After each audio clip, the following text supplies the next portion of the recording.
Hello and welcome to Dialogue Options. My name is Ellen and I'm joined today by Alex. Hello. And by JJ. Hello. And today we're going to be talking about storytelling in Battle Royale games.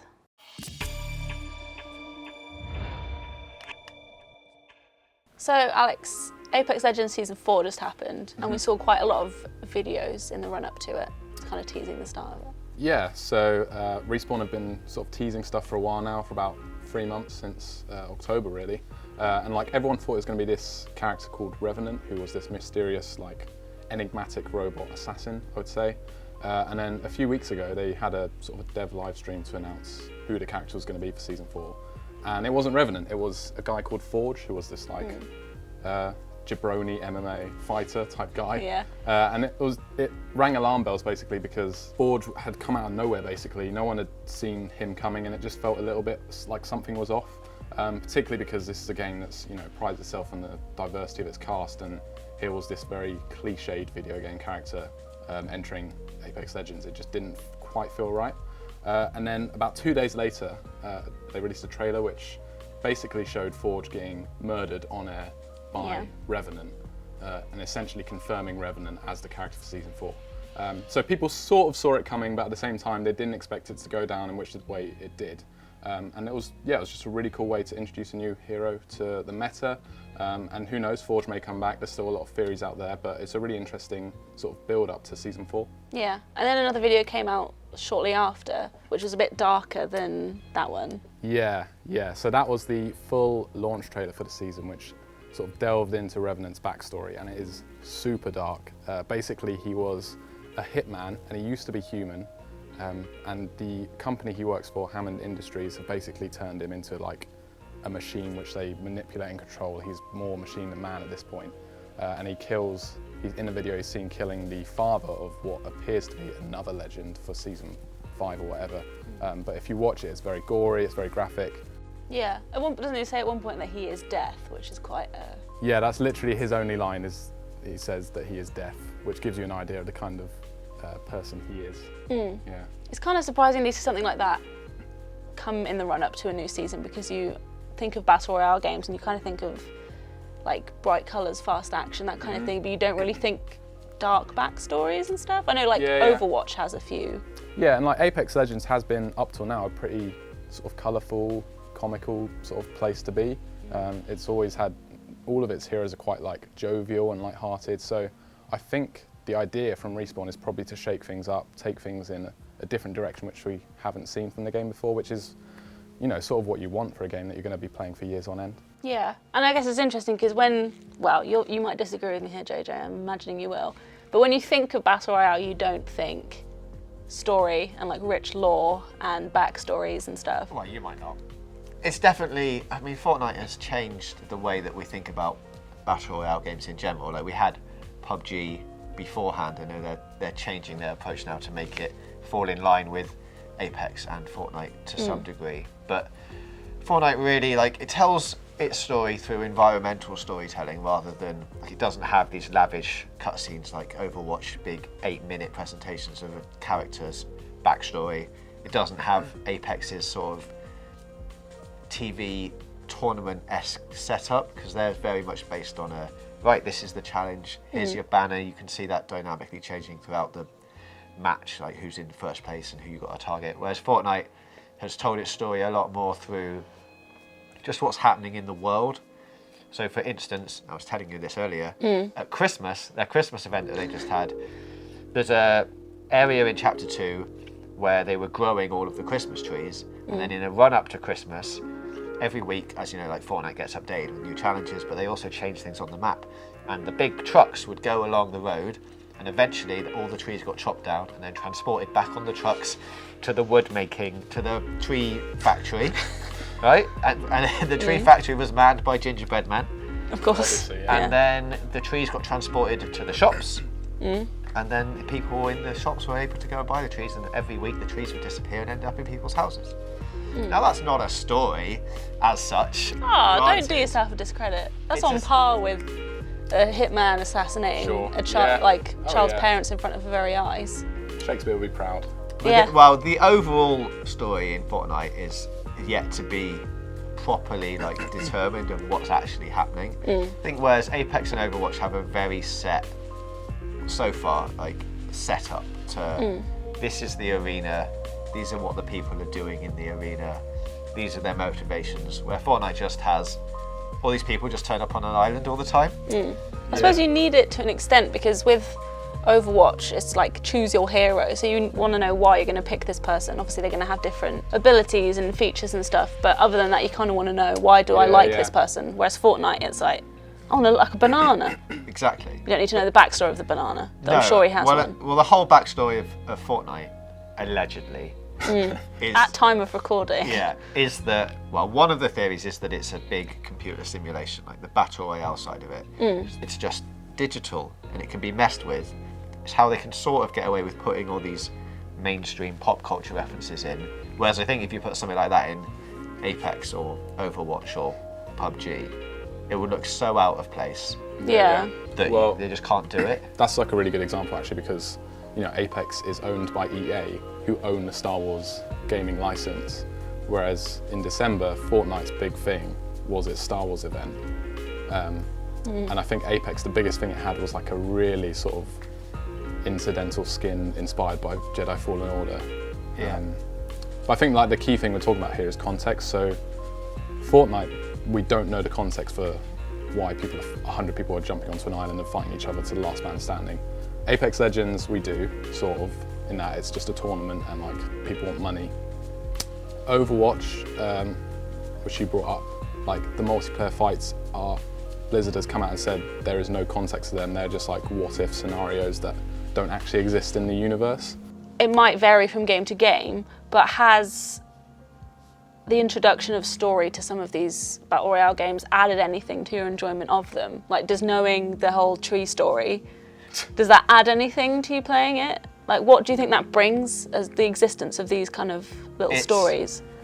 Well, I mean, the main story in Fortnite is the biggest thing that happened was that the end event when the robots turned up and they smashed into the island and they changed it from Fortnite 1.0 to Chapter 2 and changed the whole map.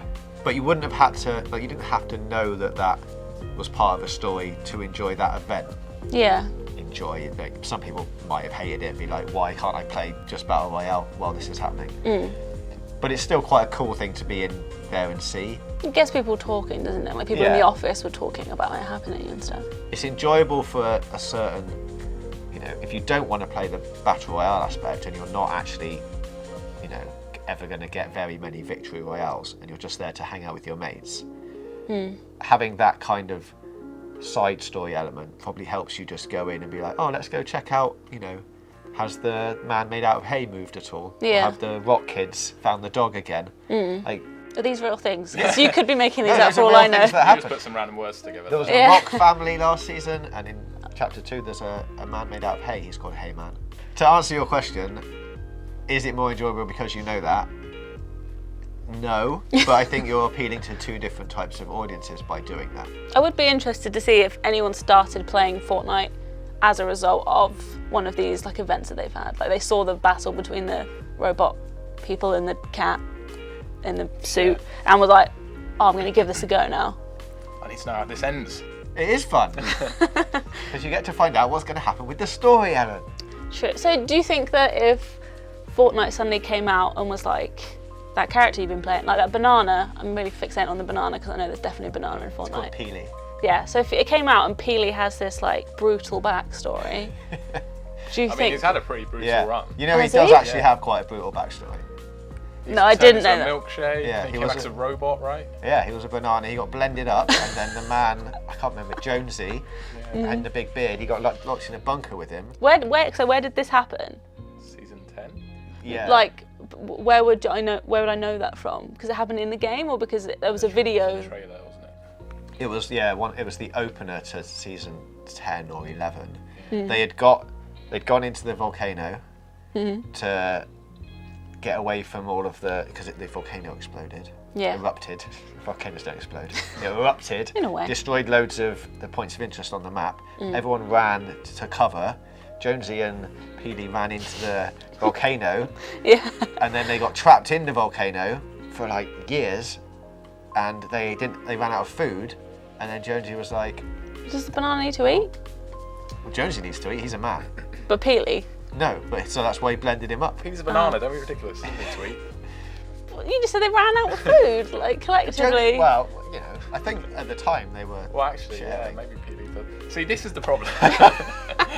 Anyway, Gets you talking he then, got doesn't it? blended up, and they came out, and then it was the future, which is where we had like Neo tilted towers, and it was like all futuristic and neon, and he came out holding a blended milkshake of Peely. Oh. But now we're in a totally different universe, so he can exist again, and it's fine. Yeah. So, Well, I was going to bring up PUBG, but I really don't know how to make any kind of segue from the brutal death of a banana into a game with that doesn't really seem to have any. Well, I'm pretty sure that's getting cut out, so you should just go in with your next question. You think that, but what I was going to say is that a standout in terms of trying to set up a storyline or trying to create lore is the season 4. It was season 4, wasn't it? PUBG. Yeah. Which was also really dark, which again to me felt a bit like, oh, I just thought this was a fun game where you go and shoot people. But suddenly this guy's talking about how he was like the lone survivor, which I think puts a weird spin on the battle royale genre in general, to think the last person standing is like the lone survivor of a massacre. It's a bit like, oh. I guess PUBG, if you think about it, is like, or battle royale as a whole, is a very dark concept. Like, yeah. It's literally lots of people go onto this island death trap arena, and only one person survives, and they've effectively killed several people, and they're now alone with their thoughts. Like, I thought the season 4 thing with PUBG was like, you could see what PUBG Corp were doing and thinking, okay, we need what Fortnite is doing. We need something to keep players, you know, guessing and predicting and building theories. So, but they just sort of spelled it out in like very plain terms. They're like, yeah, this guy, the island was his home, and there was a war, and he survived, and now he's somehow a multi-billionaire, and he just hosts death matches every day to see who's like him, I guess. But did any of that, so like you were talking a lot about Fortnite having environmental storytelling, so something happens and then you go in the map and you go, oh, there's the grave of a banana or whatever. Whereas, well, some of these battle royale games, there's like a video of some sort of backstory, and there's the game, and those two things have no relationship with each other. You can know that, and it does nothing to the game. Whereas with that, you can go, oh, look at that. Yeah. Do you know what I'm saying? Like, PUBG doesn't have that. No. Like, it doesn't have, like, what happens to the people at the end of those matches? Like, the billionaire just goes, get back on the plane, then see you later, the next 100 are coming in. Yeah, I don't know. It'd be great if you looked up, you could see him kind of spectating, or you could see some kind of, what's the Truman Show. Yeah, that's what I was going to say, it's like a Truman Show, like Paul Giamatti comes out and he's like, and scene, and then it's, Would and that then be everyone's good? dead. It would, Oh. if Paul Giamatti came out at the end of every match, I would play at least one match of PUBG. Right. Well, there You you have go. my word. There you go. Yeah. But it's weird because like normally, I get that they're cinematic trailers, they don't exist to show you the new features and things. Yeah. But it'd be weird if you watched that and bought PUBG, because you probably wouldn't get what you were expecting to get based on this guy being like, I guess it's war. all about just recapturing engagement. So I've seen a lot of people who have, you know, watched the Apex Legends stuff recently and gone, well, guess I'm, you know, re-downloading it and playing 5 hours tonight because... I've never played, and that genuinely has gotten me interested. Yeah, because it's like... So it works. Yeah. Well, has it? Yeah. Did you play it? Oh, yeah, I've not. Apex, like, I feel like there's, you know, a sequential chronology to it all, and I'm part of that. So when Forge died, the minute after that trailer went out, you could go to where his interview was, and his death box was there with his loot, and you could get a free, like as a weapon trinket. Yeah. Like we were talking about engagement, that immediately made people want to go, right, I'm booting this up right now and getting that free trinket. Yeah. And like seeing, you know, what I can see from the scene of the crime, basically. So like it's stuff like that, and it's this idea of you know, using the dimension of time to tell new stories. Yeah, I think next gen tech is absolutely going to sort of unlock that potential in a way. So I'd happily see not just battle royales, not just multiplayer, but like all kind of games experiment with that idea of time and what can be done when you have that as a dimension to tell new narratives and like re-explore what it means to be in a game and engage with your player base. That's the thing as well, is that you need to be able to justify, you need to not have so much story that if there's 100 John Wicks running around, like, explain that epic. They need to just be able to go, it's a simulation, it's all a dream. That's why there's 100 John Wicks shooting each other. Dream. Yeah, that's, I think, you know what, it's a perfect place to stop. This whole video was just Keanu Reeves' dream. So that's what we think about storytelling in Battle Royale games. Let us know what you thought in the comments below, and come back next week for another dialogue options. Oh, we're doing this. Okay, there we go. That will not become a recurring theme.